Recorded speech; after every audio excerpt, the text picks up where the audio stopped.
اے میرے رب، یہ چاند اور سورج گرین تیرے ہی حکم سے نکلتے اور ڈوبتے ہیں، یہ گرین بھی تیری قدرت کی ایک نشانی ہے۔ یا اللہ ہمیں اس کے شر اور آفات سے محفوظ فرما۔ یا رب العالمین ہمارے دلوں کو نور ایمان سے روشن کر دے، ہمارے گھروں پر رحمتیں برکتیں نازل فرما دے، بیماروں کو تندرستوں کو بیماریوں کو نحوستوں کو مصیبتوں کو دور فرما دے۔ یا اللہ جس طرح تو نے چاند کو اندھیروں کے بعد روشنی عطا فرمائی، اسی طرح ہماری زندگی کے اندھیروں کو بھی روشنی عطا فرما دے، ہمارے گھروں میں تمام گھریلو پریشانیوں کو ختم کر دے۔ اے اللہ ہم سب کو محفوظ فرما۔ اے اللہ ہمارے بچوں، ہمارے گھر والوں کو، ہمارے تمام عزیزوکاروں کو اس چاند گرین سے محفوظ فرما۔ یا اللہ پوری امت مسلمہ کو اس فتنے، ہر طرح کی بلا، ہر طرح کی پریشانیوں، ہر طرح کی مصیبت سے دور فرما۔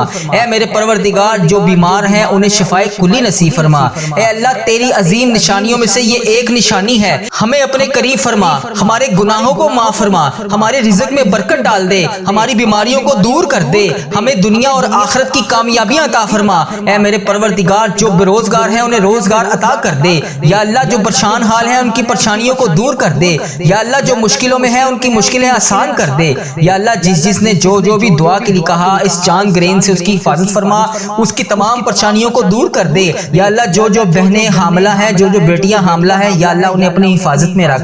اے پروردگار انہیں پیارے حبیب حضرت محمد مصطفیٰ صلی اللہ علیہ وآلہ وسلم کے صدقے اپنی حفاظت میں رکھ۔